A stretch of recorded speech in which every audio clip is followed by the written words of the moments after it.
Good afternoon, good morning, good evening, whenever the fuck you're watching this episode. It's another episode of the Blitz. We're back. Week 5. NFL continues to just prove that we don't know what the fuck we're talking about here on this show, And so we're going to, to channel our inner Bill and all of us, we're going to fucking do it live. So we're going to talk about NFL Week 5. Let's just jump right on into it. This is, yeah. All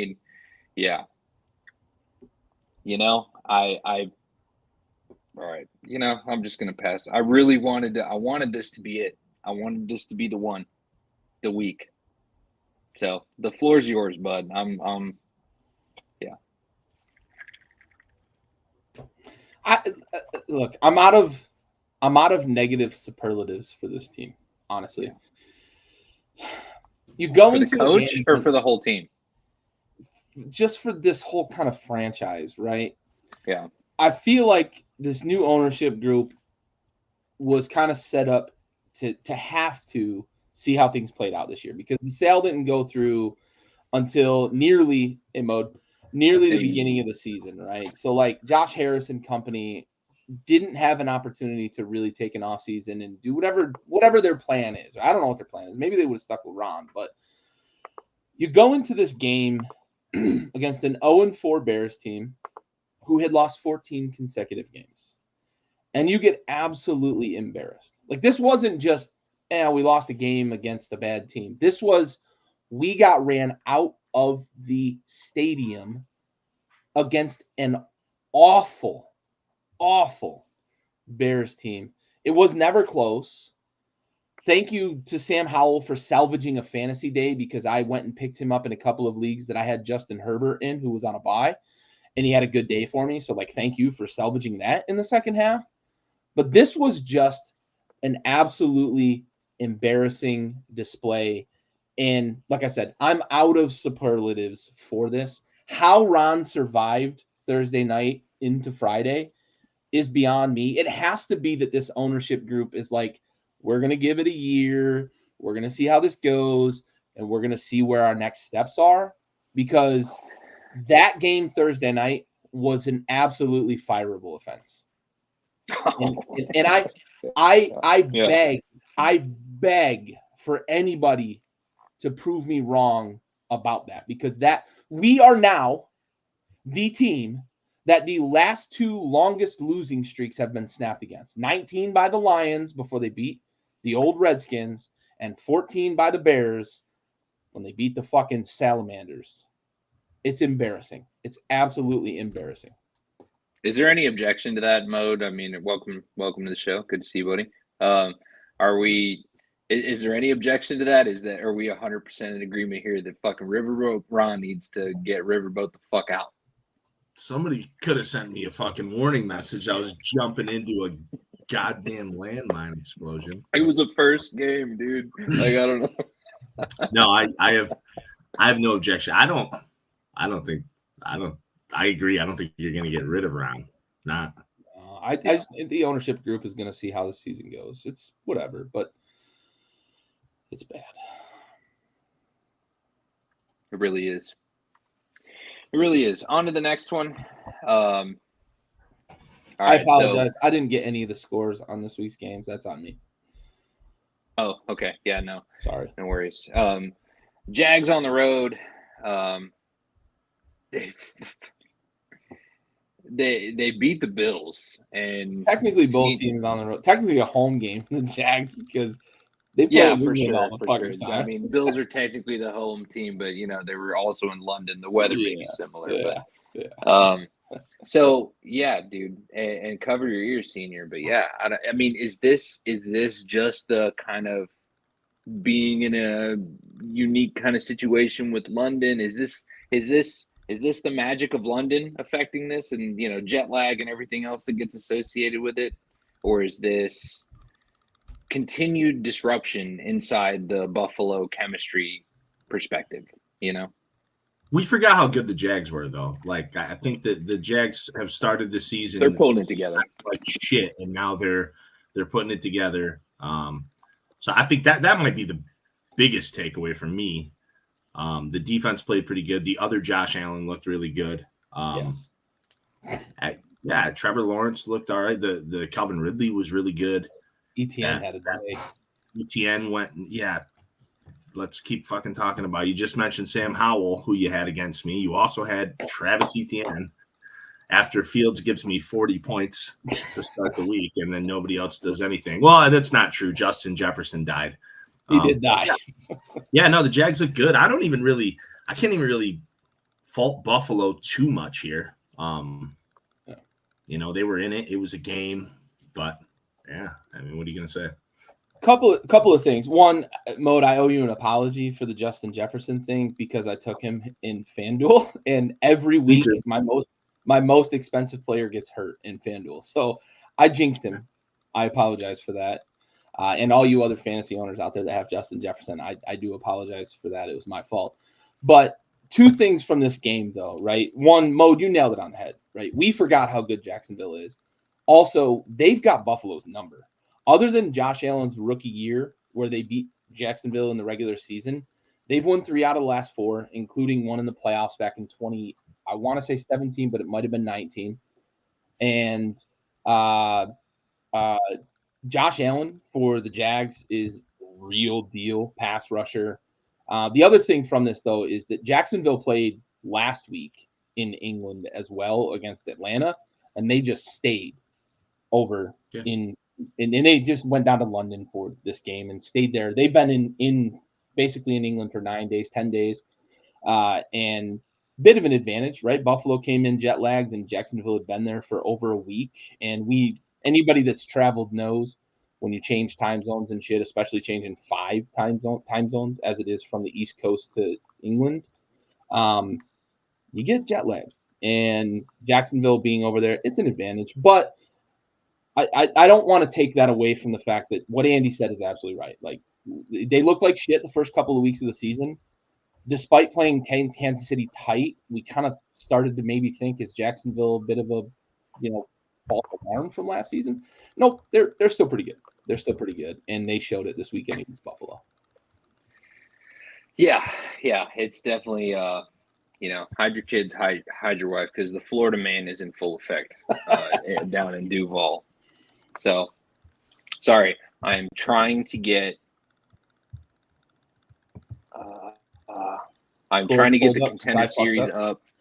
No, I'm trying to get the Contender Series up because our boy Connor Matthews tonight. He's fighting tonight. Like, he's next. He's next up on the card. Yeah, he is. He's the second fight up. He's going against a 10-0 Brazilian fighter who is yet to face any quality opponents like himself. Same issue. So, background on our boy Connor Matthews. He's been on the show a ton of times. He's been a pro fighter in the circuits for a bit. He made his way up the ranks, got a shot at Dana White's Contender Series last year, lost to Francis Marshall, got signed, left Lausanne MMA, went to Combat Zone MMA, where he is signed under Calvin Cater. And then he has much better training partners, much better training regimen. He has his own gym in his basement now. He calls it his mom's basement gym or whatever. And then he gets a show. Man, what is that show? It's some other show where it's Uncle Dana's Slugfest or whatever the fuck it's called. Anyways, he gets a sweet performance against somebody in front of Dana. Dana's like, there's no doubt you're coming back. And here it is tonight. He gets his chance. And so he's not watching this because he's fucking busy getting ready to go. Wreck shop. He's getting ready to go fuck some shit up. But best of luck to you, Kana. We know you got this shit. So 10-0. Man's about to earn that first fucking L tonight. Yeah, buddy. So onward and upwards. We're just back to back losses. Why are you hot as fuck? Listen, boys. For the one of you watching this show, Senior, I'm assuming that's you. We know why you're watching. So we're kind of justified in our viewership here because we don't know what we're talking about. So decent performance, and I continue to be impressed watching Bijan move, man. Like he's got the ability to be a really true blue, dangerous man on the field. His handles, his awareness, his vision. I think he's, again, tooting the Texas horn or whatever. But yeah, I mean, kid's a fucking stud, and we're seeing it. He made a couple of catches this weekend too. That I think people look at who Bijan is and the position he plays, they forget maybe, or they didn't know. Maybe they don't watch college football. This dude's a crazy good receiver out of the backfield as well. Right. This was a weird game. Houston had a chance to take charge in this game and didn't. And then late in the game when they went down and they like prevent defense, like stop playing prevent. Can we stop? Honestly, the NFL defensive coordinators, can we fucking stop just deciding that we're going to give up field goals no matter fucking what? Like this was just another example of a team going into a shell and it didn't work out for them. They go and take the lead 19-18, and Atlanta's got one of the more nails kickers in the league. Younghoe Koo's got like fucking 12 or 13 game winners in his career, and he's like 96% from inside 39 yards. So just fucking play some defense. I don't – right. I'm just over the whole prevent defense thing. I watch it every fucking week with Washington. I don't expect to see it when I tune into other people's games, but annoying. Definitely annoying. Mode? I got nothing. Excellent. On to the next one. It's quiet. It's funny how fucking reserved you guys get now that I'm back on the show.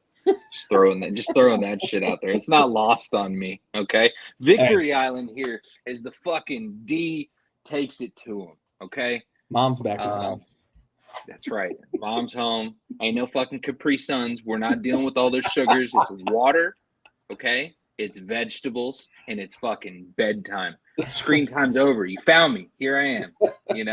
Fucking daddy's back, son. So,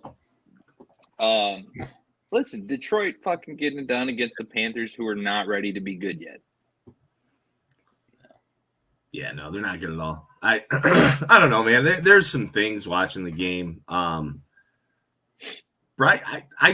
see Bryce Young's potential. I do. I mean, I know a lot of Panthers fans are kind of already out on the kid. I've heard some Andy Dalton chants already. He made the mob mentality is so stupid sometimes. It's ridiculous, and they thought they were going to be good. I think is part of the problem. I don't know why, but you get bad roster. He turned it on. Listen, they adjusted. He came out in the second half. He had a much better second half than he did the first half. He had an unfortunate interception from Hutchinson that was just like that shouldn't probably happen. You don't really usually have a defensive end catching the ball 4 feet away from you. But he threw a bad one that Jerry Jacobs took a little later in that game, and that was a big rookie mistake. His mobility is nice though. I mean, Detroit went from having 7 sacks and 5 sacks to having 1 sack in this game. And he had a lot of opportunities where he could have easily been sacked, and he just made things happen with his legs. Their line's not particularly great. I do think they need to give more burn to Hubbard over Miles Sanders, which was an awful signing if you ask me. But yeah, I mean, as a Lions fan, I try not to get too excited. They did some good things. They did some bad things. I mean, I had a guy at work busting my chops like, oh, they gave up 24 points to the Panthers. And I was like, a lot of that was garbage. However, there was definitely some things to clean up. Unfortunately for the Lions, they lost another signing in their defensive back room. Emmanuel Mosley comes back from his first game from tearing his ACL last season and tears his other ACL. So, yeah, good times to be a Lions defensive back this year. First CJ Gardner, and now Mosley. So and Branch was banged up. Branch had no business 2 weeks ago being back in the game. So that's part of it. He got the rest. So yeah, we'll see. They get the Bucks next week. Yeah, 2 takeaways from this game. Andy, I'm glad you got a chance to kind of see what Bryce Young could be, right? And he was never going to be a guy who come in and win a bunch of games as a rookie, right? What Bryce Young is a guy that can manage an offense and get it to playmakers, and that's what we saw from him at Alabama. He was the best in the country at putting his guys in position to be successful. They don't have a lot of playmakers on that offense in Carolina. It's going to be a struggle. He's got a security blanket in Adam Thielen, and anybody who plays fantasy sports knows that Adam Thielen is racking up catches. Not necessarily big explosive plays, but he's that underneath security blanket for a rookie quarterback who at times has looked like a rookie. Carolina fans can miss me with that booing and chanting for fucking Andy Retread Dalton, for fuck's sake. Bryce Young is your future, and embrace it, because you weren't going to win 10 games this year. And Detroit, there are times in multiple games this year I've watched where they've kind of just lost focus. And I think that's the last thing, going from like a team with a lot of potential to a good team and a great team, is when you're playing bad teams, you don't lose focus. When you're beating up on teams, you don't lose focus, right? Garbage time points, as you said, Andy, but understanding what garbage time means and really putting your foot on the jugular of your opponent is something that the really good teams do. So they've been almost flawless, right, to start the season. A little trip up against Seattle, but they've been almost flawless to start the season. That's kind of, for me, if Dallas is going to take that next step from, or Detroit, Jesus Christ, the next step from, this is a really fun thing to watch, they're playing really good football, to this is a fucking NFC championship contender. You can't lose focus against these teams like Carolina. Well, they've got to play some teams too. I mean, that's my biggest thing that I'm going to nitpick them about is, you know, getting it done against. I mean, the Chiefs, great. Getting it done against Atlanta, getting it done against. I mean, I have my reservations about Green Bay. We saw it again this week, but I don't trust it. They'll get into a bit of a heavier. I mean, I think their next two are Tampa and Vegas, which isn't crazy, or it's something like that. Tampa's been playing good football. Tampa and Baltimore. So we'll see. I'm looking forward to the Baltimore game. That'll be a good one. That's a tough physical team. That'll be a good one to watch. Well, getting back into teams that seem to be kind of living in fucking garbage time. Indianapolis wins at home against Tennessee, and you know, is this a sighting from Tennessee, or is this more of a reaffirmation that Tennessee's fucking hot dog water? Tennessee's the biggest enigma in football. You can get what you got last week from them, and Derrick Henry looks like the Derrick Henry of old, and then you can get what you got from them this week, and they couldn't do anything against maybe a good. Is Indianapolis good? Are we trying to say Indianapolis is good? They're 3-2. That's the thing. I waffle on that. Good? I like Gardner Minshew, and he played well this past weekend, but they're without the 4th overall pick. They're without the future of their franchise and Anthony Richardson, and Tennessee goes and, in my opinion, lays an egg. Is Indianapolis good, and is Tennessee this bad? Or I don't know. I feel like both these teams are kind of enigmatic, and Tennessee is probably the biggest enigma in football. You just don't know what you're going to get from them on a weekly basis. Yeah, I don't trust either of these teams. I trust Indianapolis more. But yeah, I mean, Minshew goes out and throws for 155 yards, doesn't throw for any touchdowns. It's the Zach Moss show. Yeah. The week Jonathan Taylor comes back. Taylor's back, Moss goes nuts. Yeah. Yeah, listen, they figured out a way to win games, which is great. Yeah. I mean, if you can do that, you know, we'll see. Again, they haven't played the craziest schedule yet, so we'll see.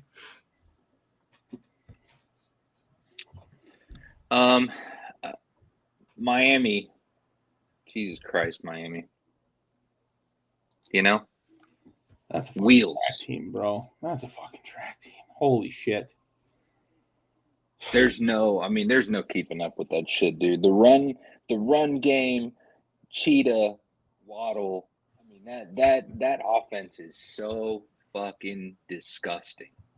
Yeah, he might be out a while. We're gonna see Minshew for a while. AC separation is a big deal. Yeah.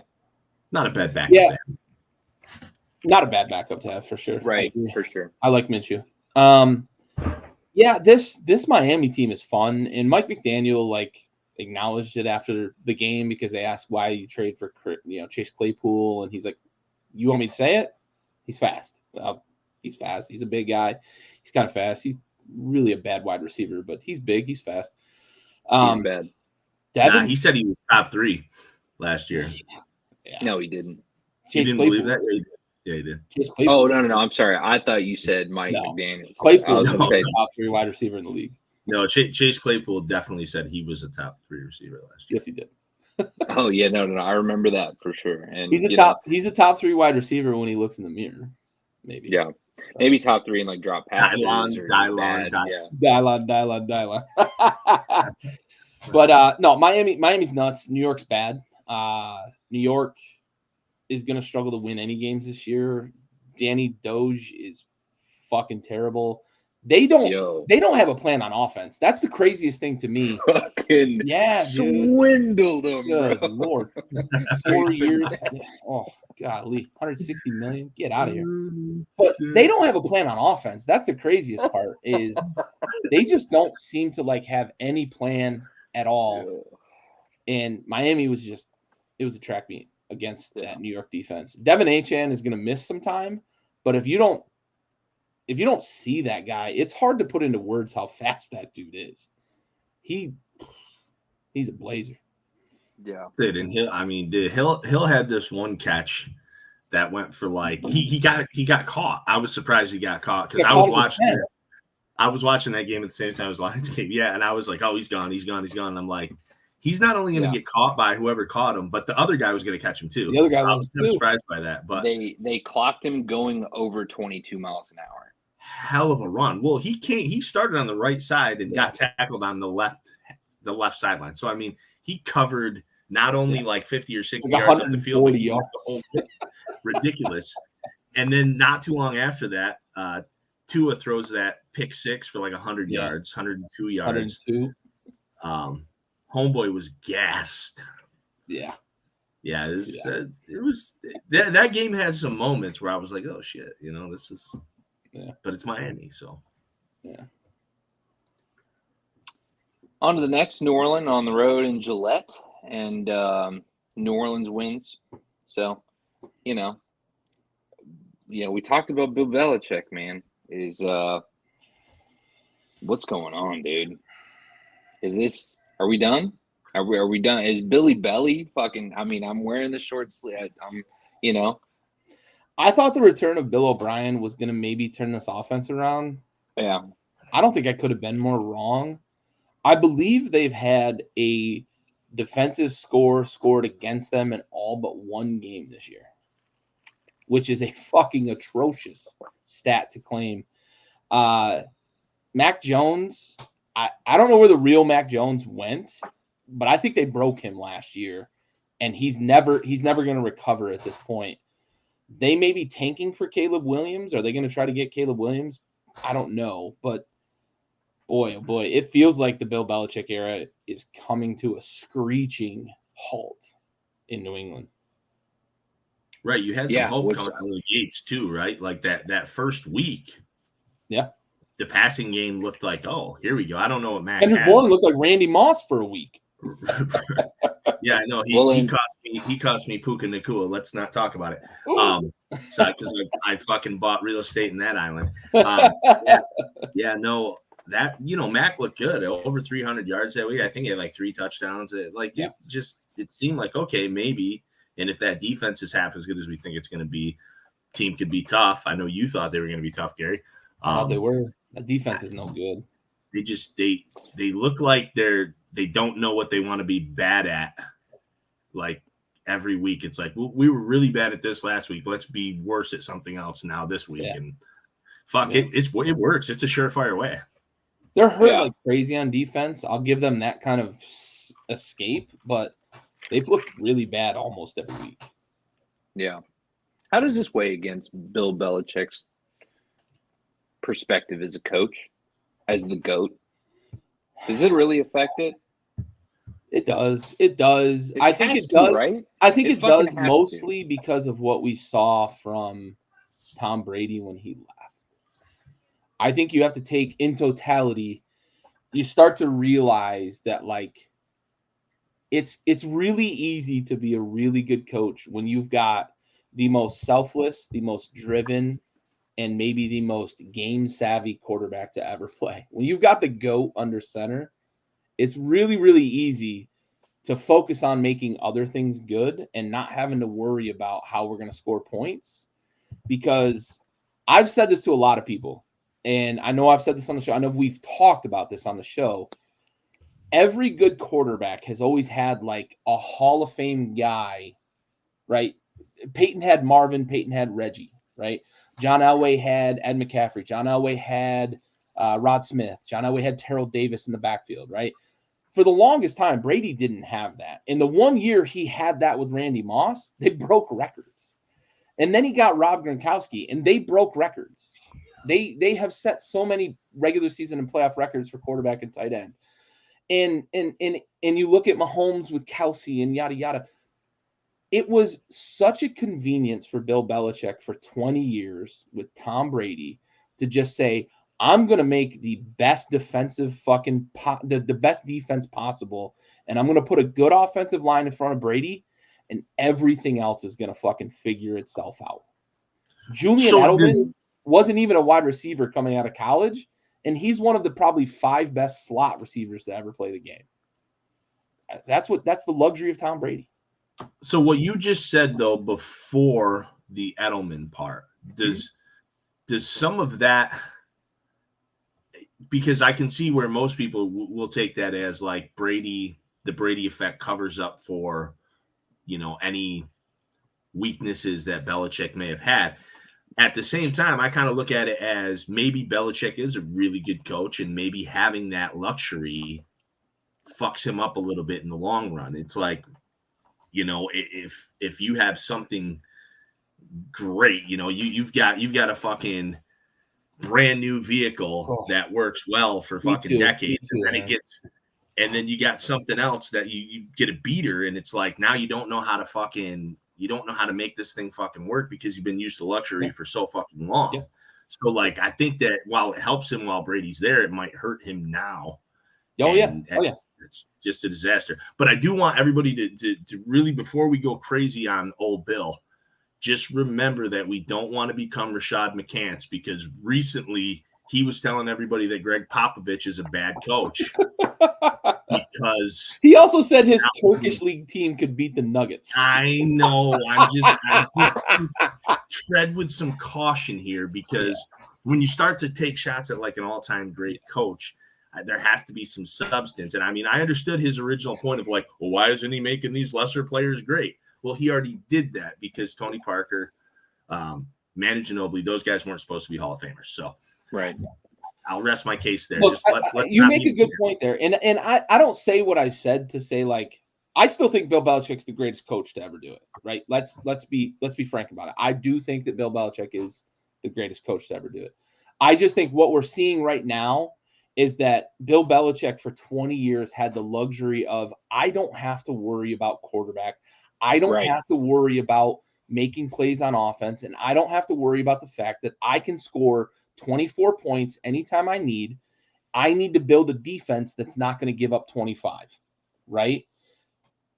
You're 100% right, Andy, that I think that does create a situation where now that he's got Mac Jones and he doesn't have what he had with Tom Brady, he's still trying to kind of figure it out. I do think we're coming close to the end, though. He's so fucking old at this point that I mean, I just think about all the times tough it out. I just think about like look at the beginning. Like, I mean, most of his time in Tampa, you got to see Tom taking a play. You see him touch his ears. He looks over and says, "I'm not doing that." He'll call his own play, and then whatever. You're not going to have that with fucking Mac Jones. Well, you're not going to have that with anybody. Right? Like, right. Well, and to be fair, Mike Evans, Chris Godwin. I mean, he had fucking stimulus. Tom handpicked Tampa for a reason, right? Tom picked Tampa for a reason. Right. Right. But again, I just feel like it created that. Like, we were always wondering, was it Brady or was it Bill?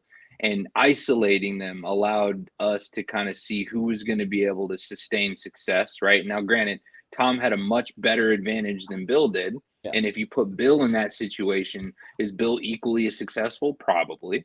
But the idea that he couldn't pull himself out of a tough position to even be competitive tells me that there's something. Like, he got too stagnant. He got spoiled on Brady. The last way I'll put this is, you think about, right, the situation that Brady left and went to versus the situation that Belichick had and inherited, what's the most important position in football?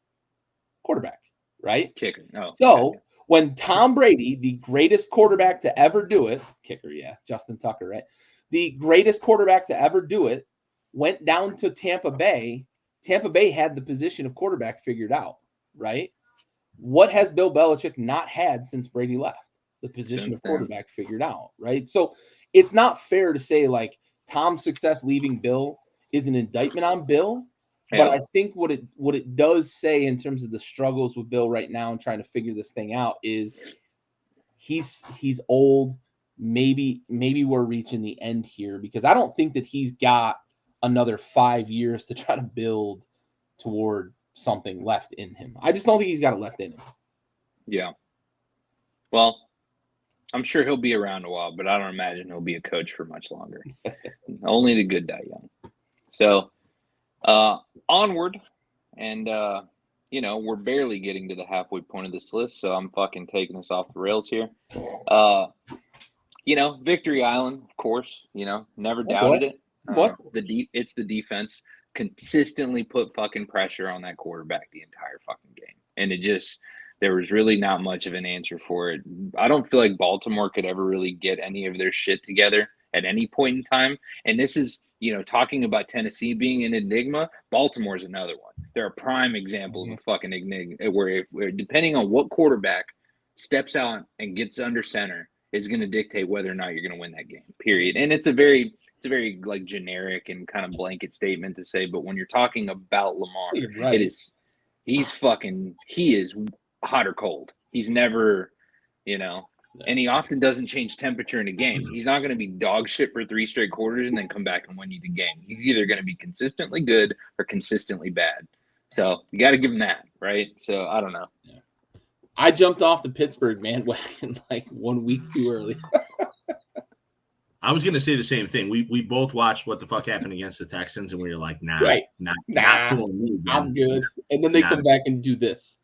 Well, listen, and again, we talked about this last week, Gary Rowell. You weren't here. You watched the show. I had the pleasure of watching the game because the Lions had already played against the Texans, that Steelers game, with my buddy who's a diehard Steelers fan, and he's drunk and he's the Mora speech going on. We can't pass, we can't run, we can't stop the pass, we can't stop the run. Just burnt the fucking place down. So I'm like, I'm never picking the fucking Steelers ever again. And here we are. And that's the game that is football. Altas says football is such a collaborative sport. It's always hard to know for sure, talking about the comparison to Bill and such. I mean, you're right. I mean, for sure. I was just hoping that we would be closer to an answer of who was more important. And I don't necessarily think we're closer to an answer definitively, but you have some evidence on who is capable of adjusting. Look, listen, from an importance standpoint, I think that every GM in the NFL would say that Tom Brady was more important to that team, right? Sure. Because what is the eternal struggle of every general manager in football? You have to have your quarterback, period. Every GM will tell you if you don't have one, you're always searching for one. Now, 100%, Aaron's right. It's collaborative. They were both very important to what was going on there. Bill's a genius when it comes to running defenses. Bill's a genius when it comes to game planning. Nobody's going to question that. And I don't think us saying like Tom went on to have more success should be an indictment on Bill. I just don't think that that's fair. But in terms of importance, right, that word that you used, I'm going to focus on that because that's the one I took away. Importance in the NFL right now, it's a quarterback-driven league, man. Look at the Jets. Like, they went out and did everything they could to get a quarterback because they felt like they needed a quarterback to win games. Dude, the whole state of New York just fucking massive L's, bro. Yeah. Giants, Jets, fucking, they still are paying vanilla. Like, shit's crazy, bro. Yeah.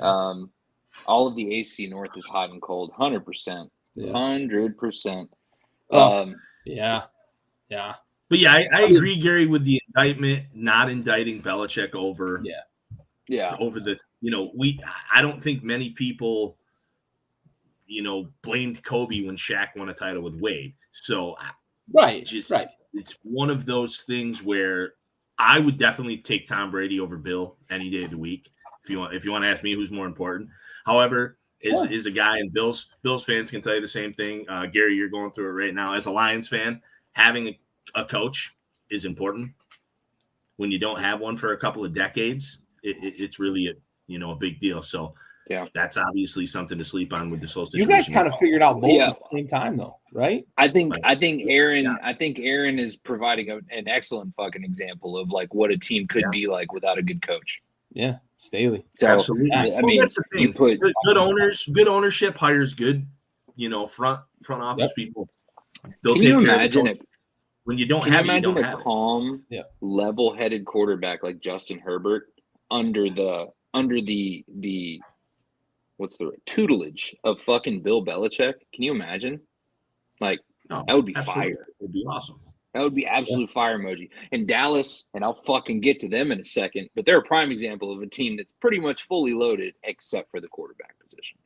So, anyways, team needs a quarterback. On to the next one before my fucking blood pressure gets up too quickly. It's too soon. Cincinnati, Victory Island. They beat the dog shit Cardinals. Good bounce back victory. We needed that for them. Jamar and Joe found some chemistry again. There was a lot of fucking rumor mill happening, and of course they were real quick to shut it down too.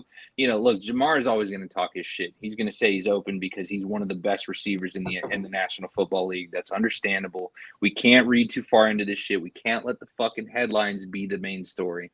We'll I see think the thing that people miss on that is Joe Burrow said the same thing that Jamar Chase said like hours apart, right? They literally said the same thing. And I think it's probably because they had a conversation after the game that they lost last week. And Joe Burrow's like, yep, I got to get you the ball more. I gotta find you. I got to give you chances. The big takeaway for me from this game, it's not that important of a win in terms of beating the Cardinals. What's really important to me is that the offense looked good, but the biggest thing is Joe Burrow left that game not limping. Right. And it looks like, right, I'm going to knock on wood for all the Bengals and Joe Burrow fans out there, that it looks like his dude, shut your fucking whore mouth, dude. Might be behind him because he was scrambling. He looked agile. He's fucking tearing it this weekend. You fucking piece of shit, dude. Don't do that. Don't you put that evil on me, Ricky. No, you're fucking doing it yourself. The famous word of the night is indictment. So I do want to say that what Chase said isn't an indictment on Joe Burrow necessarily. I think the whole world knows that he's always open.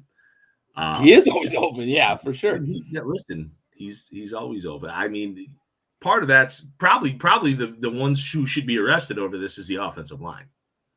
Oh, for sure. 100%. I mean, they have plenty of good wide receivers who can get open. They have a good quarterback, albeit hurt. But that line, I mean, you don't have you can't block. You can't hold the fucking defense for more than 2 seconds. I mean, doesn't matter who's open. Yep, for sure. They look good this weekend, though. Absolutely. Definitely. Hopefully, that's a sign for all the Bengals nation out there. All right, unified here, Philly. Although we can all agree Philly's not the boogeyman, they're still better than the Rams. Only slightly, it looked like. I was gonna say that wasn't definitive. That wasn't definitive. The Rams continue to look good though. The Rams continue to every week go out there and put together. They put a product on the field that it's like maybe this team can be in the playoffs. So calling it for what it is. I mean, the Rams held up to the defending the defending NFC champions. Yeah. They've got a legit 1-2 punch out there at wide receiver now. I know I made the joke in the first half. Cooper Kupp had 7 catches and Nakua had 1. But Nakua got his, and they've got a legit 1-2 punch at wide receiver. And Kyron Williams looks like he might be the guy at running back. This Rams team is not going to go away. They're not going to be an easy beat. And this weekend kind of reiterated the fact that Philly's not the boogeyman. Yeah. They're good, not great this year. They may figure it out and play better toward the end of the season as the season progresses, but they're not scaring people right now.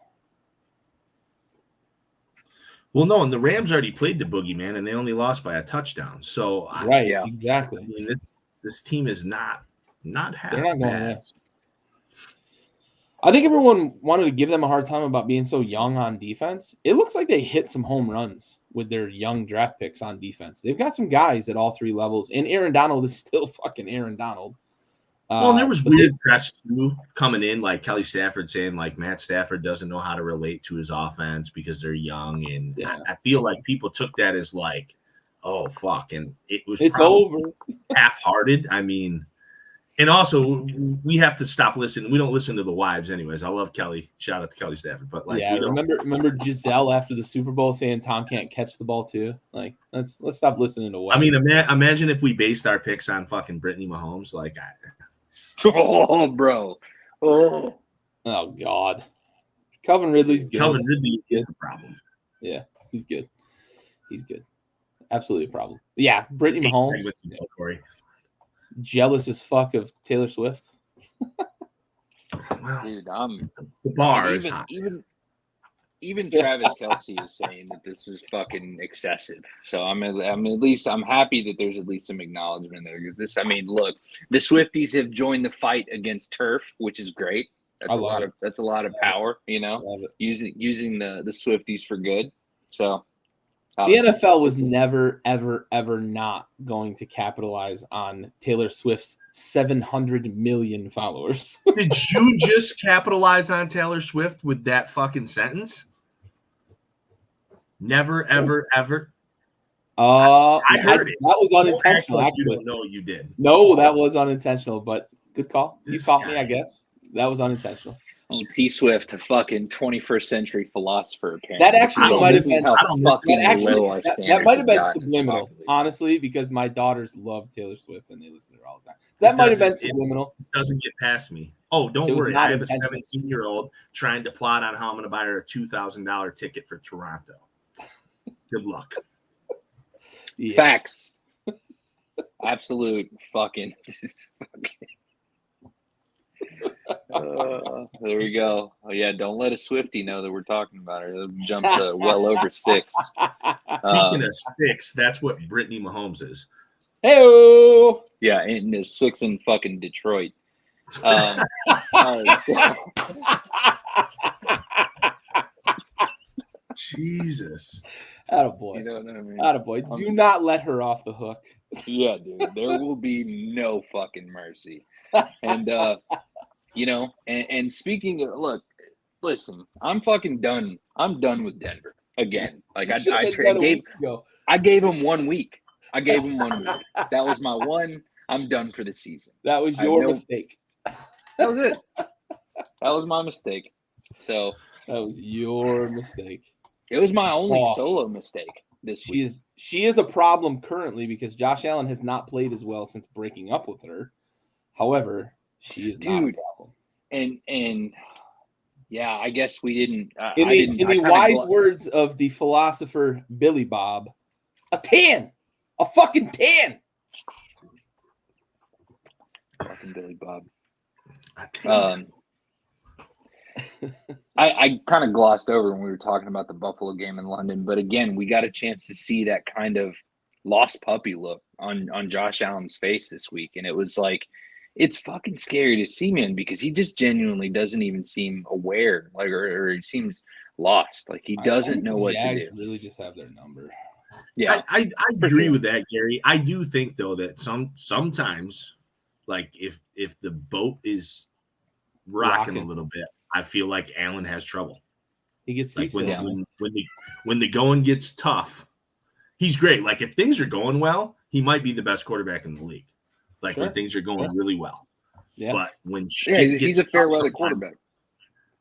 I didn't even want to use that sound. I'm glad Raul's here because I was hinting towards it I was waffling. Listen, it's not to say that like under pressure, I wouldn't still want him in a 2-minute drill.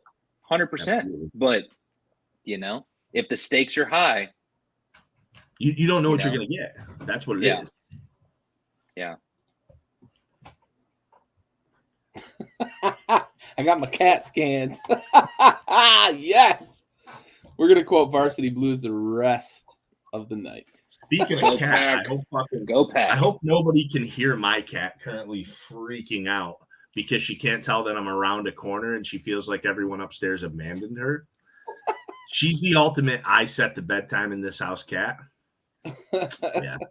Not good. Yeah. Man the fuck up. Yeah, I don't know because I don't watch shitty television shows. I guarantee you could name 5 shows you watch right now, and I'm gonna fucking find one. So, No, let's dude. let's not pretend. Like, I'm not saying the Yellowstone's some fucking like cinematic amazing elite shows.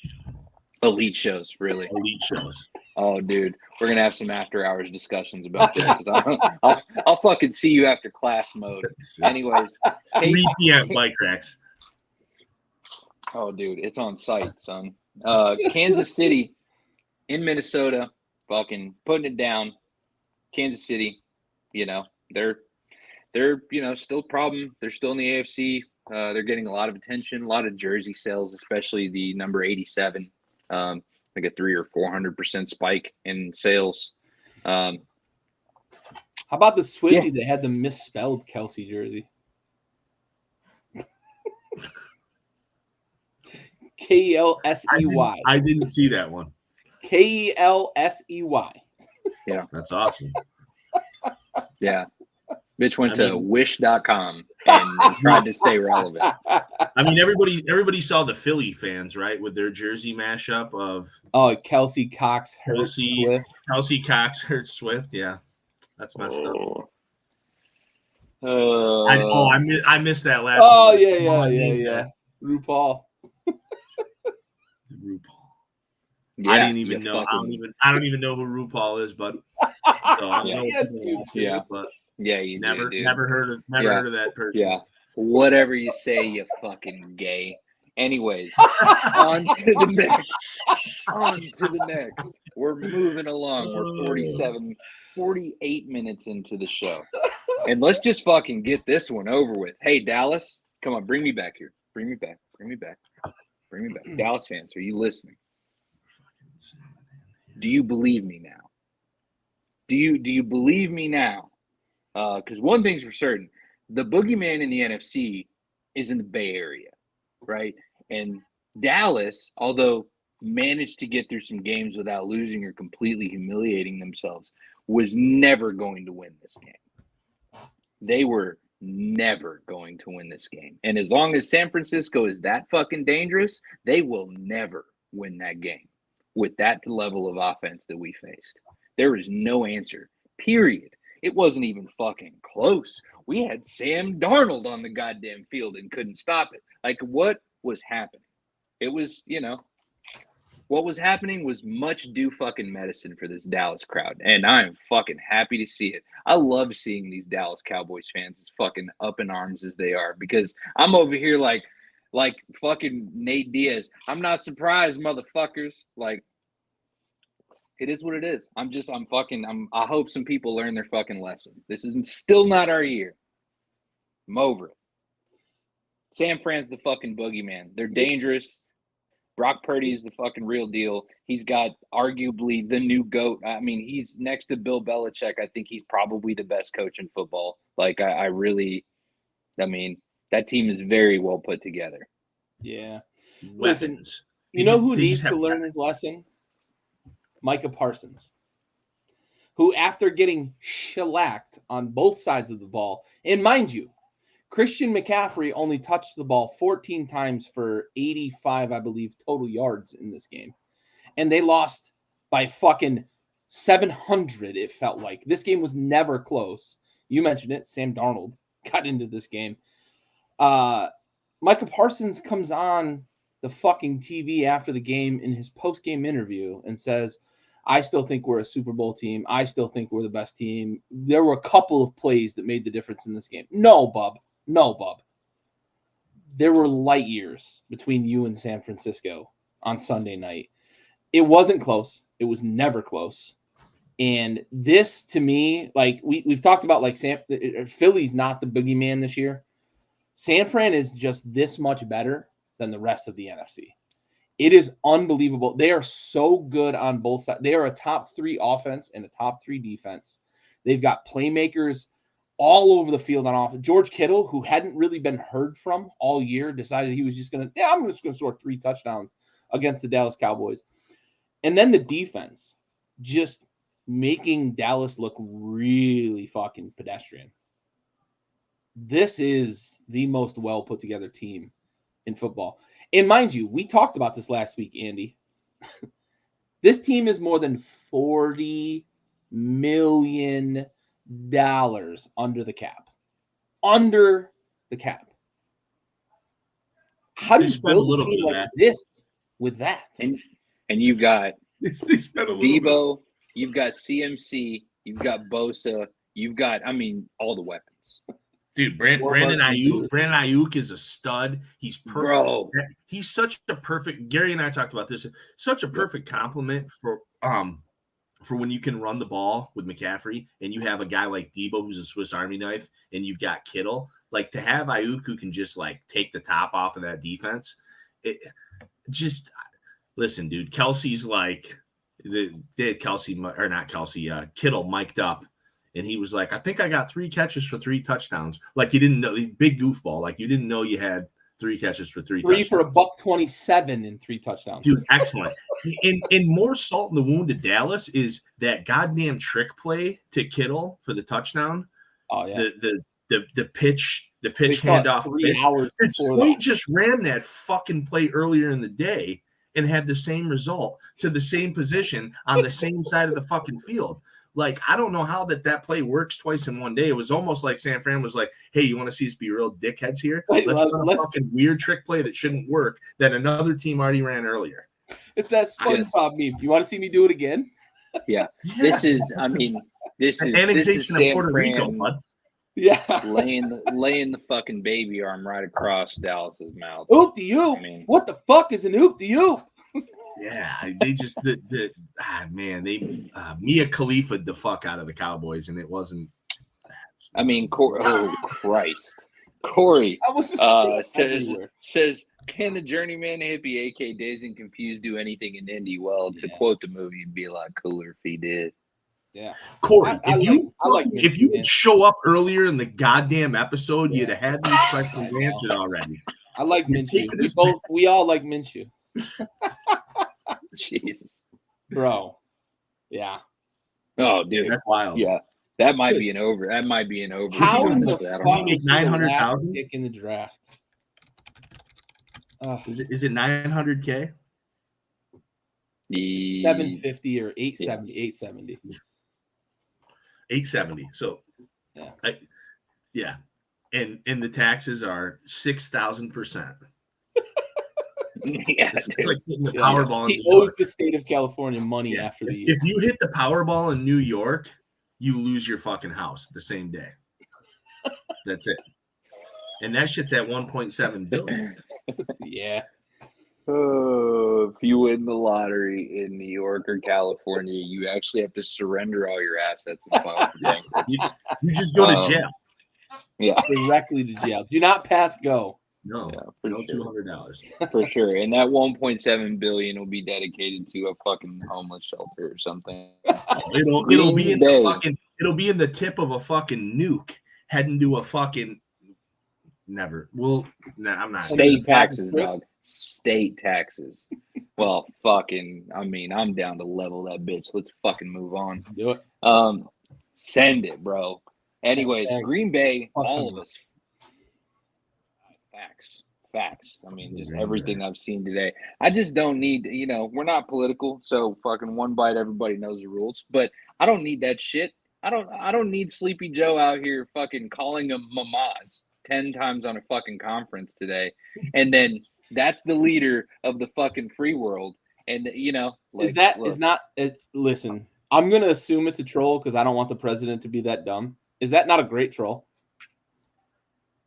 Fuck them. I don't know their fucking names. Fuck them. It's not intentional. It's not. I know. But fuck them. Fuck them. Look, the real shout out goes to his fucking. The real shout out goes to his PR team, Doug. Like they've got to be having just absolute fucking heart. Can we give him just enough coke to keep him lucid through this fucking interview? Every night. I can't imagine. Bro, this is going to be 8 consecutive years of PR teams that are just way in over their fucking heads. for different reasons, but just everybody their dream was shitting to on work in the Trump White House, years and they got ago. stuck with fucking 45 and 46. Everybody shitting on Trump years ago now gets to deal with the opposite side in their turf, only he's the polar fucking opposite. Yep. He's holy just shit, dude. Yeah. It's Yeah, fucking no, so terrible.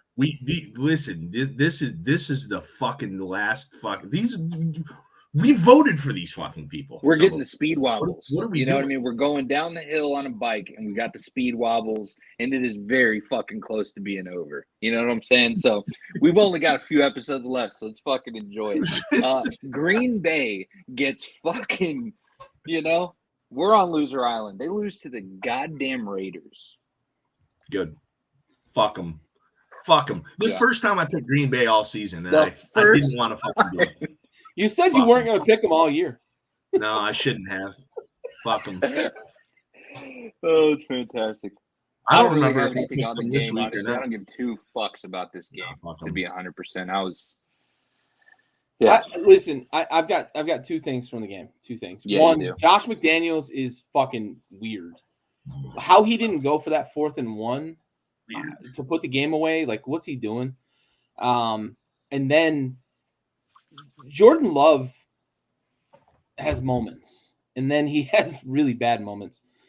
He had some moments during the game where he'd hit like a sidearm, or you'd see some like Aaron Rodgers-esque stuff. It was clear he's kind of studied and paid attention when Aaron Rodgers has done the things he's done.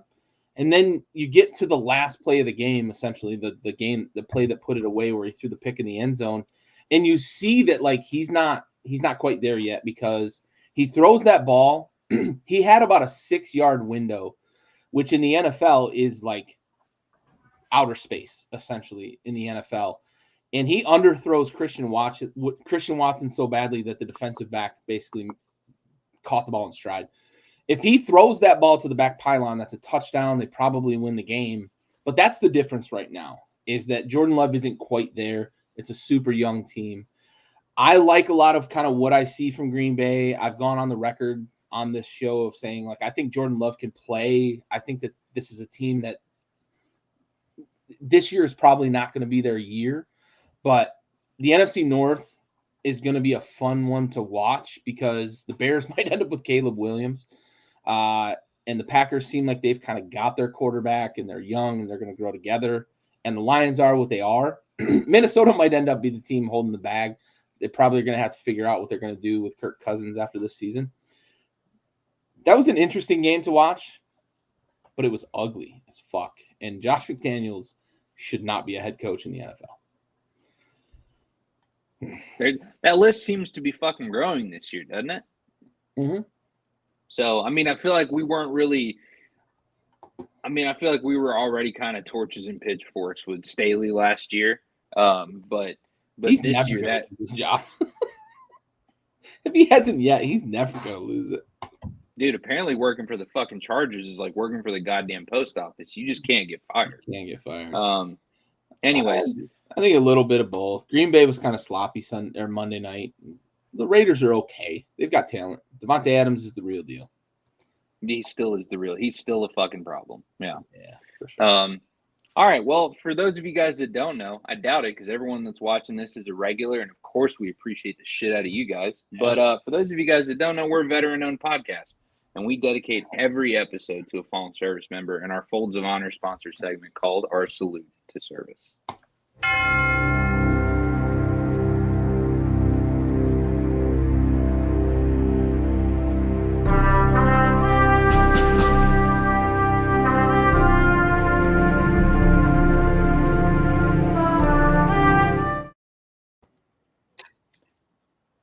This episode is going to be dedicated to Army Specialist Isaac Campoy, who passed away October 28, 2003, serving during Operation Iraqi Freedom. He was 21 years old from Douglas, Arizona, and he was assigned to 3rd Battalion, 67th Armor Regiment out of Fort Hood, Texas. And he was killed October 28th when his tank was hit by an IED in Bakuba, Iraq. Army Specialist Isaac Campoy. We have the watch.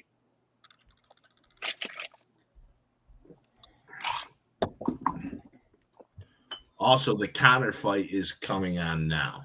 It is walkouts. Paying attention, yeah. This ESPN app on my phone wasn't updating properly. I don't know what the hell was going on with it. Like, it was just showing me that it was still in the same fight.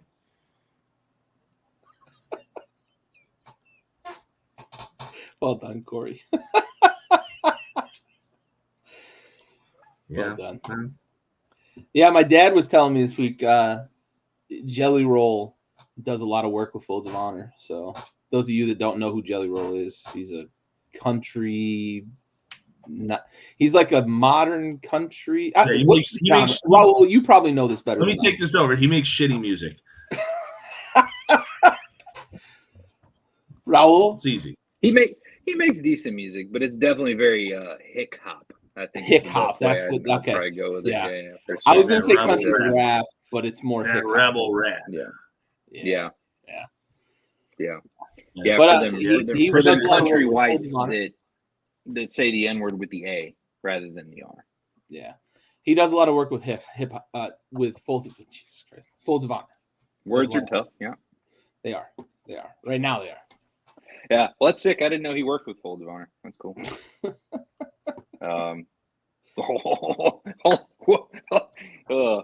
Mrs. Freeze, excuse me.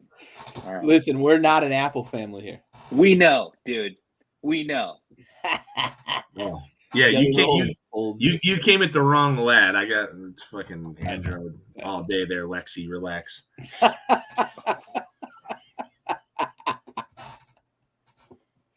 All right. We're moving on. All right. Let's talk about this week.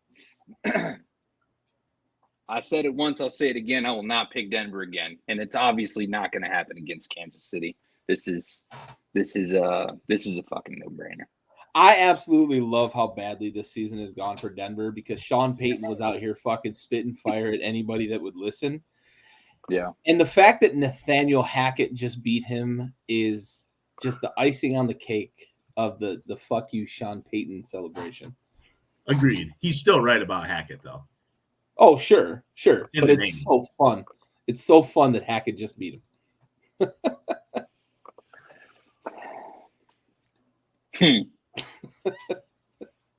I don't think that's directed at me, just for the record, in case you didn't pick up on that, Andy. No. Lexi.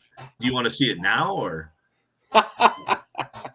there could be kids watching? I don't know. No, man. The eclipse is supposed to happen this weekend, so it's not that impressive. All right, so Atlanta at home against Washington. Gary fucking going with the home team. I support the shit out of it. I'm riding with Atlanta. This was kind of a coin toss for me, to be honest. I'm giving the edge to Atlanta coming off of the recent win, maybe getting some momentum going home. I'm just kind of I'm erring on the side of momentum here. I'm on the record as saying that, like, we're going to make Desmond Ridder look like Joe Montana this weekend. I said that to some buddies today in the office. But the truth is, like, Atlanta's really bad. It's the worst roster in football. If Washington doesn't beat this team, this fucking season's over. Their strengths are like competing with strengths of our team. They run the ball. We're really good against the run. We've got a really good interior defensive line. I don't know. Maybe this is a desperation pick. We've got to win this game, right? Like, we can't lose to Chicago and then lose to Atlanta. So we better figure it out. That was my. You're going to lose to Atlanta. I'm not super confident in my pick. Yeah, I think that's fair. I like it. I don't think it. I don't see it from Atlanta. I think Washington is a real football team. Like, they're bad, but I don't know. Atlanta strikes me as not being a real football team sometimes. Yeah, I agree. Pitt had like 80 yards. Well, Atlanta is more than a coach away from being good, whereas Washington could actually be decent if they had a different coach. All right, I agree. And Ridder, unless he has the ability to just take off with the fucking ball 10, 15 times, I don't. Are you watching the fight, Andy? Yeah. Okay, I'm not actually watching it. I'm just looking at the the Connor's updates on it. controlling the fuck out of him. Yeah, he's got a all over minute him. 30 of control. Let's go. Yeah, dude. he took him down. He's been all over him. Yeah, which is crazy because Yair Farias is 10-0 Brazilian Jiu-Jitsu. As soon as he got him on the ground, I was like, this dude's Brazilian. Is he a fucking BJJ guy? But he is, but he's not a no. Connor's winning that. They're back up now, but he's been doing well. Yeah, it looks like the stats are all airing in his side as far as strikes and stuff too. Anyways, onward. Washington, got some challenges up ahead of them this weekend, and I think I'm going to be comfortable on Victory Island.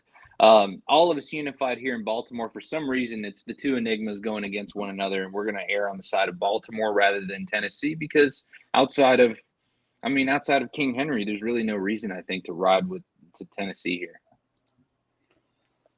No. Derrick Henry's probably not the best running back on that roster.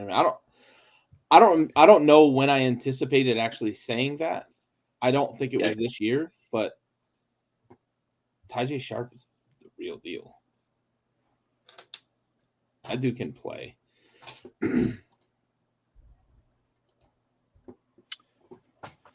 Okay. All right, Gary. All right, dude. I have questions, so I'll let you answer them because you already know. Primarily the initial. What the fuck, dude? Like you were. At least that I know of, and I even know a lot of Vikings fans. You're the biggest Cousins dick rider I know, and you're gonna put them to lose to Chicago. Yeah, no Justin Jefferson, no running game to speak of. Okay. And Chicago for 2 weeks has looked pretty good. It seems that maybe they've finally figured out how to use DJ Moore in this offense. So I'm going out on a limb. I know I am with this pick. There's a few from this week that we're going to get to that I went out on a limb on. This is one. I like how Justin Fields looked last week. He looked comfortable in this offense. He looked like he was in command. And Minnesota's defense is god-awful. So I expect Chicago is going to score 35, and Minnesota's not going to be able to score that many without Justin Jefferson. So that's why I went Chicago. Yeah. I almost went Chicago. I had Chicago for all of, 30 seconds until I made the pick. And I actually changed it at the last second. And I think I did the same thing as the Jefferson thing, plus like the Kool-Aid from last week a little bit. Fields looked good 2 weeks in a row now. He has. At least he showed up really. I have to backtrack. He showed up really well for me in fantasy the last 2 weeks. I didn't watch the games. But he's looked good. Yeah, I have to believe that Minnesota's still good enough to beat this team. So I still think Chicago's really bad. Facts. All of us are looking pretty united here for the foreseeable future here. So buckle up as we jump into these. Seattle on the road in Cincinnati. We're riding with Tiger King. We think that they're back. We think that the Seattle Seahawks are not going to be able to keep up with this. And hopefully we continue to see, along with the lock alert, we continue to see that Cincinnati is on the right track. Yeah, this is my lock of the week. It's 3. Cincinnati at home. I love what I saw from Burrow and Chase last week. I think Burrow looked healthy leaving that game. I'm gonna go out on a limb and say that they're back. That Cincinnati should go on a nice run here. The schedule lightens up a bit. They've got some in-division games, but they're better than Seattle when Joe Burrow's right. So give me Cincinnati minus the 3. I'm gonna lay those points, and I'm really confident in it after watching last week's performance. Jamar Chase is Jamar Chase. It's never been a question with him. It's a matter of whether they can get him the ball. And last week showed they can get him the ball now that Joe Burrow looks like he's finally a bit comfortable behind that bad offensive line. Go. I'm sorry, I'm watching the fucking fight. Feel free to fucking let the Connor just had stunned him a couple times. Okay, yeah, I saw the head ticker bump up like he got him a couple times back to back in the head. Stunned him a couple times, but then kind of didn't follow through. I was hoping to see him He's gonna watch this Yeah. and be like, "He's trying to tell me how to fight." Nah, I thought I should have been on him. He's But not gonna watch this. yeah, he is. Stop that. Yeah, Yeah, is, no, 'cause I he's a fan. agree with you, Gary, on Cincy though. I think Cincy's opened the window now. They've seen the light and they're like, let's get it. You know, this should be a good test. Yeah, kind of shaking off the rust, I guess, a little bit, which is odd, you know, but just they did this season last jitters. year though. Remember Joe had Yeah. the whole fucking appendix removal and they sucked for fucking 3 weeks. Yeah. This is a I team don't that know, can dude. If If something happens, loose. if something It's happens not to his easy. fucking calf this weekend, Gary, I don't know that I'm ever going to talk to you again. I'm just That's fair. I deserve that. Yeah, no, you would. Anyways, Yo, we're gonna Connor go. looks like he's the jiu-jitsu guy right now. Oh, he's Fuck yes, dude. That's what I like to hear. he's got something working here on the ground right now. Oh, he got out. All right. Fuck. All right, so San Francisco on the road in Cleveland. We're going back-to-back lock alerts here. It's obviously going to be San Francisco because who the fuck are the Cleveland Browns? And Andy, this is your lock for the week. 5.5 is disrespectful. That's insulting. Bro, what? When I saw that line, In like what I usually world? don't even want to pick the big because that should be like a 10-point line. I think Miami was getting 13.5 this week. San Fran against the Browns, only 5.5. Yeah. We don't know what Watson's going to do. Watson should have played last week, and he's not playing, and he's catching the heat for it. Will he play this week? I assume he has to. Will it matter? Fuck no. Give me San Fran. I mean, put it down. 5.5. They're going to win that game by at least 10 points. By a mile. Yeah. Listen, if Andy hadn't picked this one and Raul, if you hadn't, I usually let you guys pick yours and then I find one. If either of you hadn't picked this one, this was going to be my lock as well. So yeah, that's an insulting number. 5.5. Yeah. What the fuck? That's a lot of faith in the fucking Cleveland Browns that I don't understand. That's not warranted at all.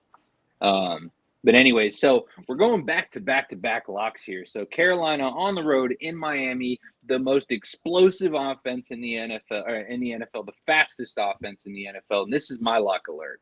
I think the last line I was looking at was -14, which is a lot. But I feel like that in comparison to the Panthers, this should be a good high-paying lockout, you know. So I think you can definitely make some money. I would honestly probably take the over. It should definitely cover. Yeah, for sure. But all of us united here. All of us united here is we're riding with Miami, and so now we're coming back. Also united again in Jacksonville. You know, we've all had our suspicions. Is Indianapolis good? Richardson's out. Minshew's in. You know, but again, signs of life. It looks like Jacksonville's really picking it up together. So I think Jacksonville in Duval. That's a tough. You know, I think if they're at Lucas, I probably may consider siding with the Colts. But I don't know. I feel like Jacksonville is still too ready. Yeah, much like Cincy, I feel like Jacksonville has now tasted a little bit of what they should be. And I feel like if you're going to be that team, you've got to do that against the Colts. Yeah, for sure. The Colts have been better than expected, but this is a game. If you're Jacksonville and you're going to take control of this division, this is a game you've got to show out. I expect them to continue what they did in London with 2 straight wins, or in England with 2 straight wins, and knock off the Colts here. This is a division foe that they can kind of put their thumb on and say, all right, we fucked around for 4 weeks, but we're here. We're here to stay. That's Quick check-in before we go to the next. That's yeah, okay. That's 2 rounds. Yeah, I was going to say that's 2-0, right? I'm looking at the stats. Yeah, Farias is gassed, too. Yeah, he's really gassed. Yeah, he's really gassed. Bad gassed. Who is? Jair is? Farias, yeah. Yeah, he just had to take a knee like 5 feet from his corner, and they had to get him come over here. He's good, fucking working his ass out. So I think the mistake is that Jair's he took 4 years off of the sport and just recently got back into it within the last. But it was like winning on the mat. He went to he just won at like a World BJJ event. So you know he's not He's not like that fresh. He's back in the game. But anyways, all right, good. So fucking finish him off, Connor. We know this shit. Baby. It's time. It's fucking time. Pay the man Dana. I fucking mean it. All right, I'm riding with Houston on the island. I think I'm going to go fucking back-to-back island victories here. But yeah, New Orleans on the road in Houston. Andy Gary riding with New Orleans here. Houston, bad football, we know.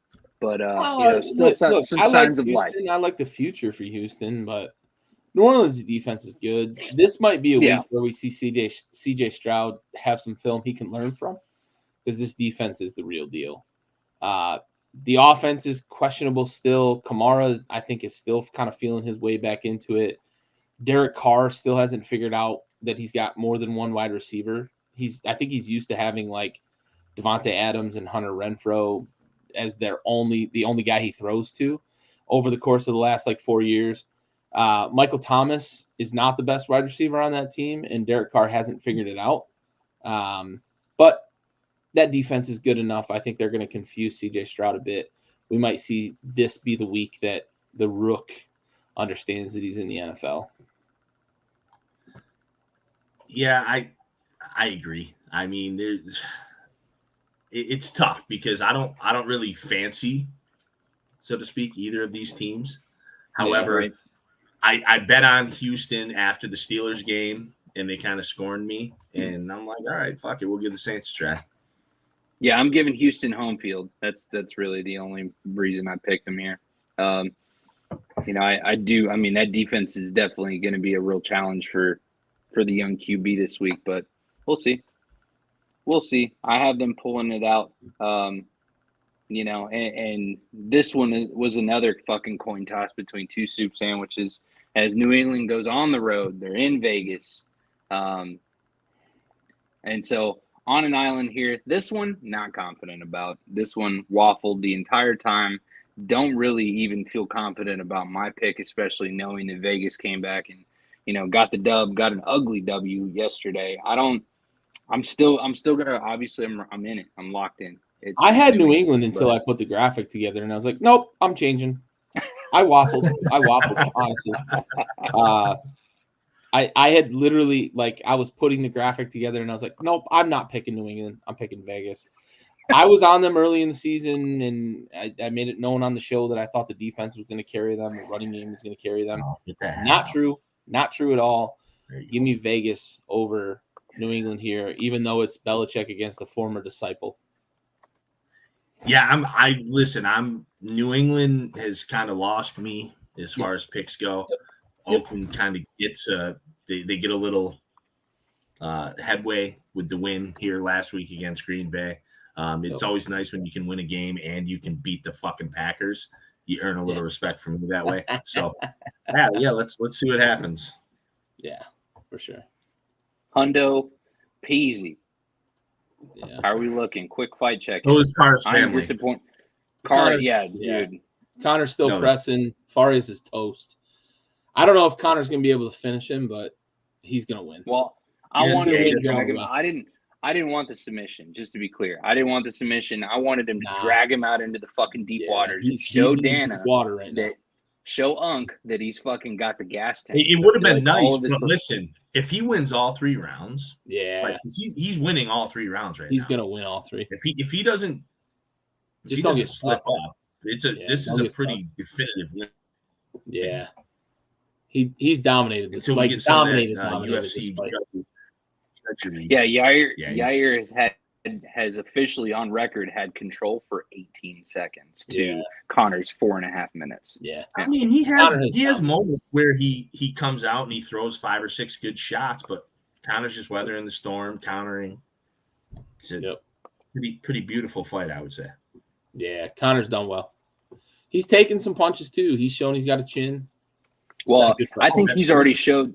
So after the Francis Marshall fight last year, that was the one comment. He's like, dude, that fucking Uncle Dana was talking about that. He's like, that Connor Matthews got a fucking stone jaw, which is good. I mean, you got to be able to have that. So, you want the jaw of Tony Ferguson with the fucking striking of, of fucking Justin Gaethje with, grappling of fucking, I don't know. We're almost a full Could 15 be. minutes in, and Connor's still pressing the action. And he could have ran away in the second half of this round too. He could have. And he didn't. He's not. Connor could have just kept his distance. No, he's not. That's again, these are the things that bode well, I would say. So Well, we'll find out right after this. He could have went and hit. We'll find out if he's getting. Oh, he hit him after the bell? Who hit him? Oh, Someone hit Connor, or Yeah, Connor you did. threw a punch. no, Flores did. Anyway, that's a 3-0 win. Yeah, That's a that's a 3-0 three. body bag. for sure. That's a Fucking 3-0. fantastic. Knew it was gonna happen, right? Like it was up there the whole time. It was set in stars. So Gary on the Jets Island, and I fuck with this energy. I normally would give you the what the fuck, and I'm still kind of thinking that in the back of my head, but yo, Yeah. Jets Island. Listen, Yeah, what are you doing? Philly's not the boogeyman. 2, the Jets are going to run it down their throats. And 3, Philly's strengths on offense right now are strengths on the Jets defense. So I think they're going to struggle to score points. I look at what the Jets can do to this Philly team. It's the recipe. It's the recipe to beat them. And I look at Breece Hall. I think he's going to have a big game. I look at Zach Wilson. Just be economical and don't turn the ball over and let your defense play. The Philly offense is still trying to figure it out. They really missed their offensive and defensive coordinators. I didn't think I would say that because I wasn't a big Shane Steichen and the other guy who's out in Arizona fan, but they miss them because they look a little bit disconnected on both sides of the ball. They're 5-0. Got to give them credit for that. But I look at what the Jets do well, and I think it counters Philly, and I think it's the recipe to beat them.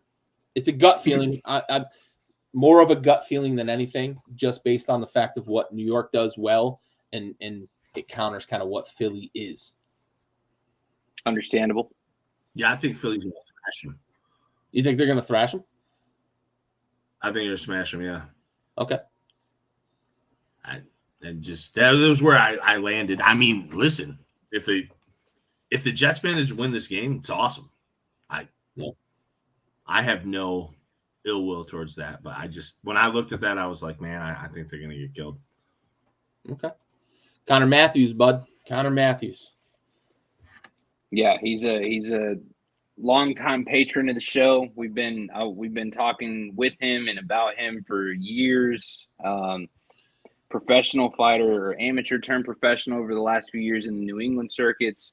You know, I went through the whole spiel. Catch the beginning of the show. This is why we talk about that.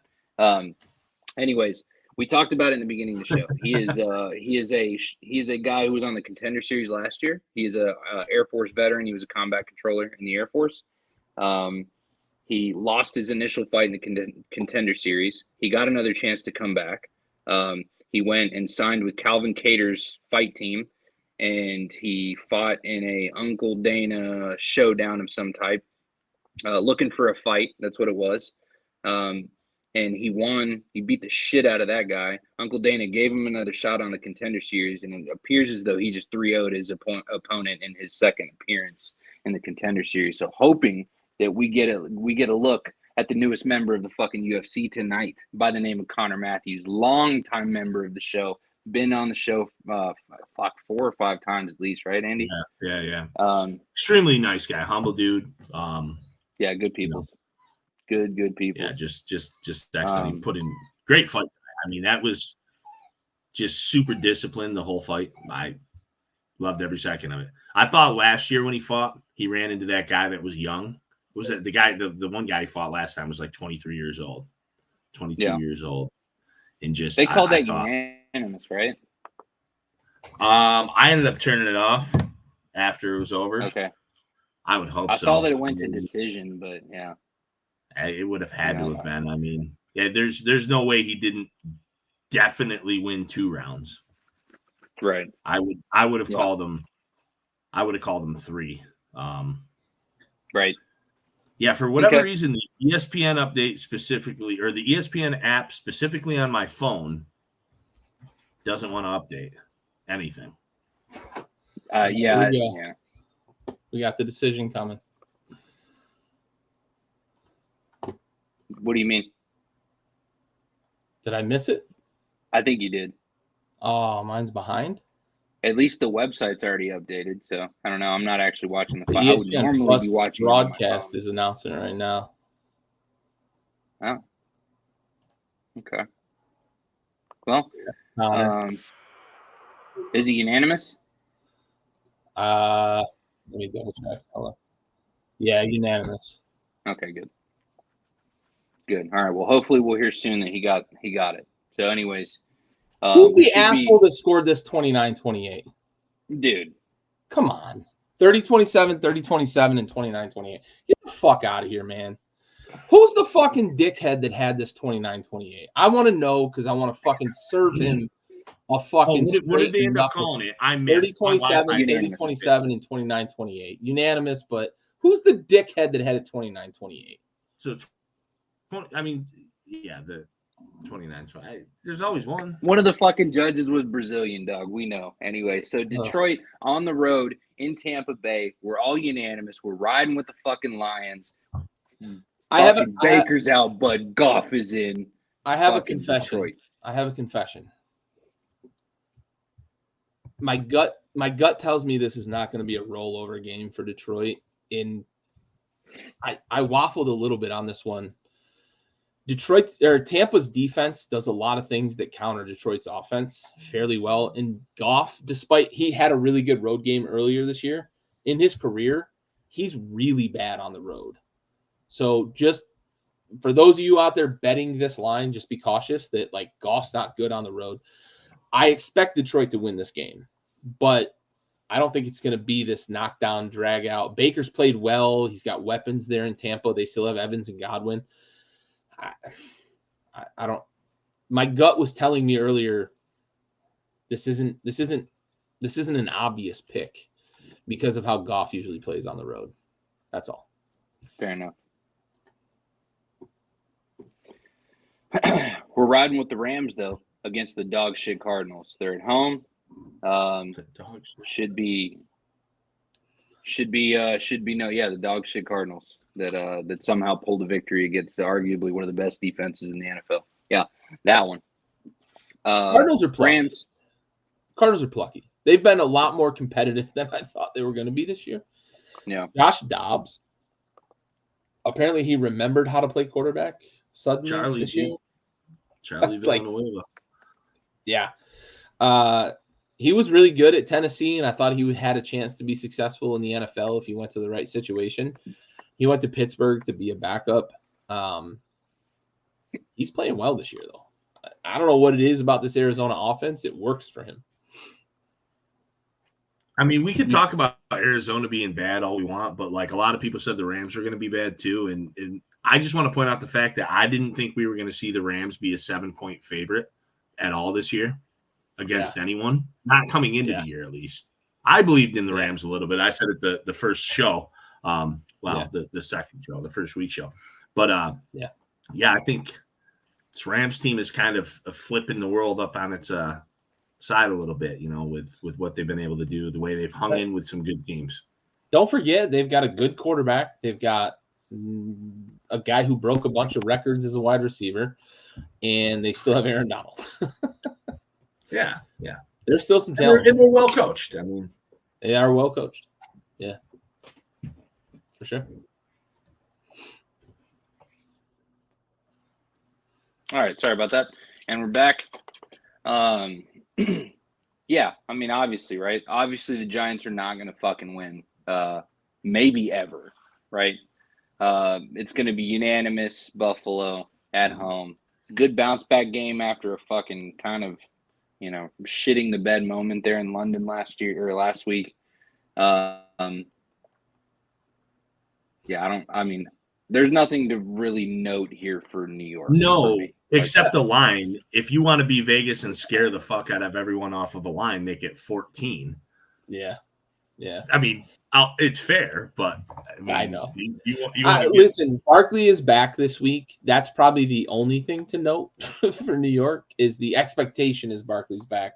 Until he takes a snap, I don't know. We could sit here and debate it, but he's expected to play. 14 though. Yeah, that's a big number. I feel like that's Vegas trying to get everybody to bet the Giants, so you should bet the Bills. Well, it's going to work. Yeah. I kind of want to bet the Dolphins, Giants, and Broncos all of a sudden. Parlay that fucking piece of shit. Parlay it. $20. Parlay it. What do you think? What do you think 20 is going to pay on that line? If you're taking money line for the underdogs, I'd have to throw those three into it right now. Well, I'm talking all three together. You're talking. Boom. You're talking. That's last week. You're talking Panthers, Giants, and who? Yeah. Okay? And Broncos. Broncos. Oh, Jesus Christ! Because that's 3 double-digit dogs. Yeah. If you hit that money line, $20 is probably paying you 5 figures. Well, I'm hitting that and the Powerball. You guys are fucked. Excellent. Thank God you don't live in California. You'd be arrested. Yeah, Danny Dimes can't throw a Dogecoin. Yeah, and that shit doesn't even physically exist. Anyways, I'm gonna fucking see myself out. All right, so I'm riding with Dallas here because I'm a fucking cuck. I think we're still a better team than the Chargers are. Eckler is expected to play this week. Is he? Yeah, that's a big thing. He says 99% chance he's going to play. Leaves a little bit of leeway, but I think that makes a big difference for this offense. I've lost trust in the Cowboys. I picked them to win this division. I've lost trust in them after watching their performances against Arizona and San Francisco. So any West division team now scares me against the Cowboys. Apparently, Justin Herbert though, like he's a dog. Micah Parsons is not going to intimidate Mr. Fucking Calm. Keenan Allen looks like he's 25 again.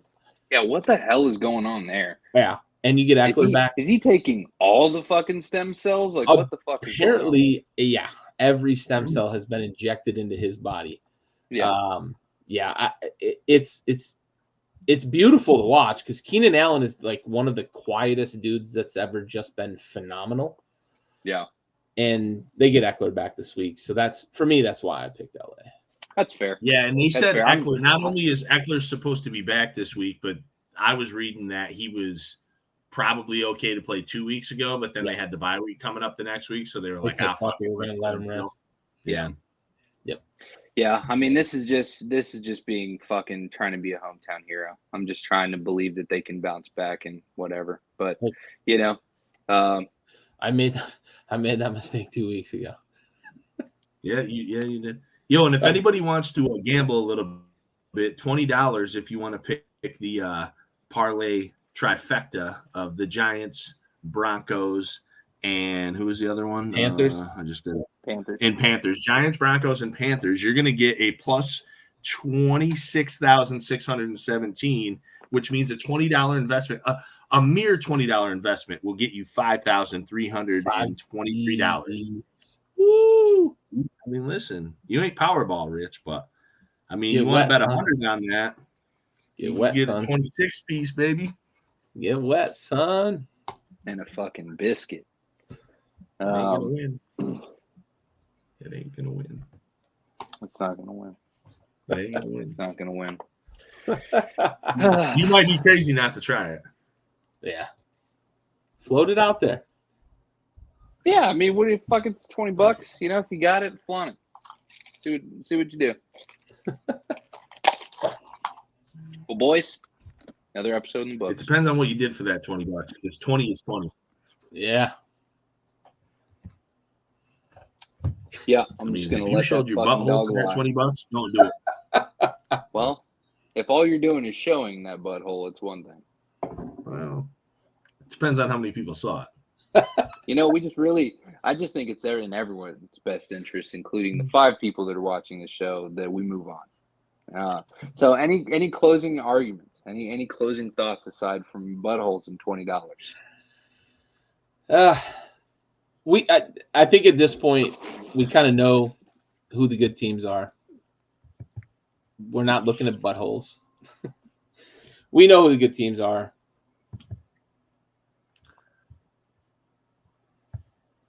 We sure do.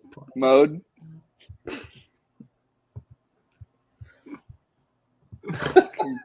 Fucking Corey, dude. Like, why? Took us off the rails. Mode, you got anything? No, I don't. I did that last week. This is what you fucking done. This is what Corey you done. derailed the show.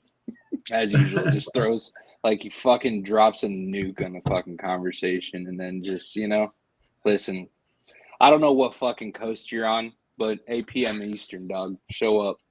Yeah, Corey, Jesus Christ, dude. I mean, it's worth noting, I guess, before we roll that we do have a 5-way tie in the AFC, right? For third place. And the Pittsburgh fucking Steelers currently hold the flag and lead the charge there. And that was Gary Island. Remember how I got shit on? I mean, you're still going to get shit on for that, I'd say. There's no That's fair. That hold, right? That can't hold. That's fair.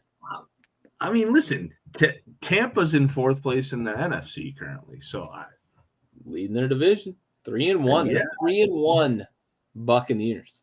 3-1, right? 3-1 Buccos. Let's go, dude. I mean, listen, if you would have told people that the week 6 matchup between the Detroit Lions and the Tampa Bay Buccaneers was going to be for third place, second seed in the NFC. I mean, listen, a bunch of white dudes in New England would have fucking tied rocks to your chair and thrown you into a river. Been over.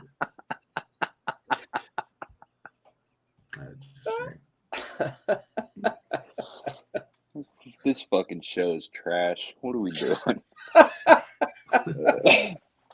Dude, we are all fucking garbage. Why do we do this? Shout out to Connor Matthews. Shout out to fucking Connor Matthews at Controller MMA on Instagram. Be sure to check him out. Go holler at your boy. Tell him fucking congratulations. He probably just got an offer, or at least an opportunity to come back and fight someone else and get a shot. He's got to be close, man. He might get it on this one. He might have to come back for another one, but I'm hoping he gets the nod from the Unk. But anyways, from all of us here at Backyard Sports, we appreciate all of you guys tuning in. Robert, Senior, Corey, Aaron, all the regulars, really appreciate you guys tuning in. Be sure to tune in next week, 7 p.m. Central, 8 p.m. Eastern, Tuesday night, where we're going to just completely deconstruct the shit show that we're trying to predict this week. So anyways, from all of us here at Backyard Sports Media, thanks for tuning in. We'll see you guys next week. Peace.